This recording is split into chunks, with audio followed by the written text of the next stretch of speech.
The Senate majority has already been decided, but whether the Democrats grab some breathing room in their razor-thin control of the chamber is on the line Tuesday in the last ballot box showdown of the 2022 midterm elections.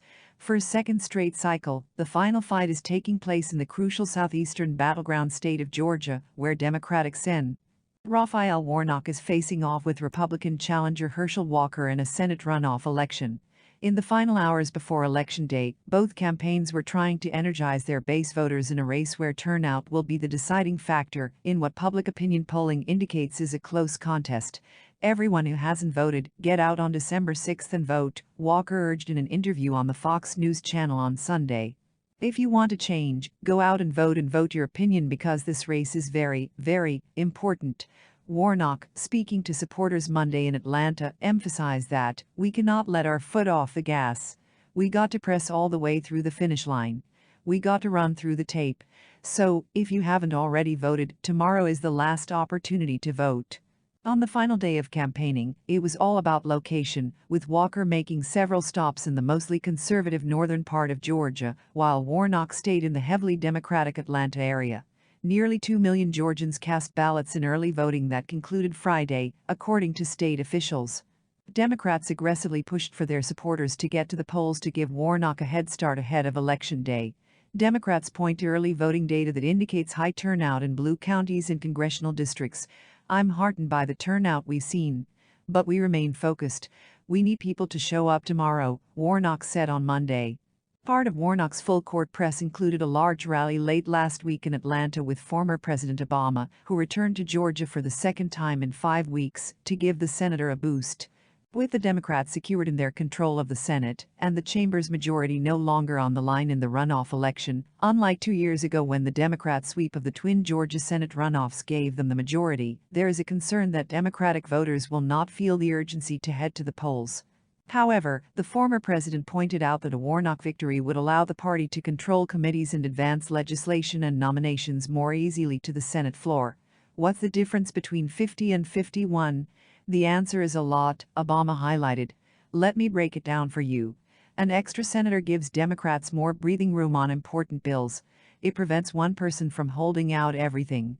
It also puts us in a better position a couple of years from now when you've got another election.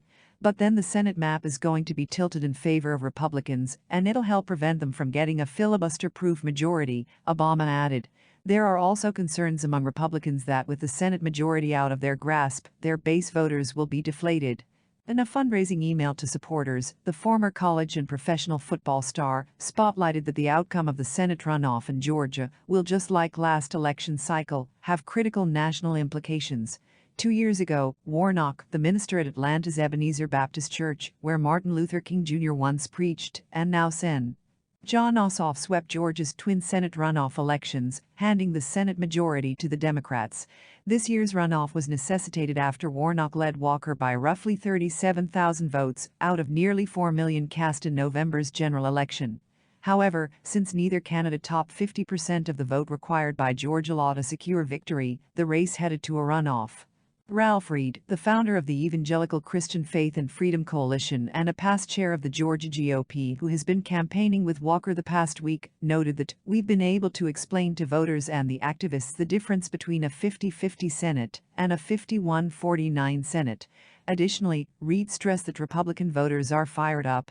"These people are mad and they want to hit somebody," he said. Walker, a former college football legend who won a Heisman Trophy and steered the University of Georgia to a national championship 4 decades ago, launched his Senate campaign in the summer of last year after months of encouragement to run by former President Trump, his longtime friend. Thanks to his legendary status and immense and favorable name recognition in the Peach State, Walker instantly became the overwhelming front-runner for the GOP Senate nomination and basically ignored a field of lesser-known primary rivals as he easily captured the GOP nomination in May. However, Walker quickly came under fire as the general election got underway. Walker was heavily criticized both on the campaign trail and in ads over what Democrats call his numerous bizarre or false statements, and also took fire over numerous reports that he overinflated the success of his businesses and academic record. even before he faced bombshell allegations in September and October that he had persuaded and paid for past girlfriends to have abortions, which Walker, who is a vocal opponent of legalized abortion, repeatedly denied. The candidate was forced to play defense regarding a number of other personal controversies, from the accusations of past abuse and threats against his first wife, to acknowledging children he fathered out of wedlock, whom he had not previously publicly mentioned, despite having criticized absent fathers for decades. Democrats once dominated elections in Georgia, but the peach state was reliably red the past 2 decades, until President Biden narrowly captured the state in the 2020 election, followed by often Warnock's razor-thin victories 2 months later in the Senate runoffs. However, Republicans swept this year's statewide elections in Georgia, led by GOP Governor Brian Kemp's comfortable victory over Democratic challenger Stacey Abrams in a rematch of their 2018 showdown.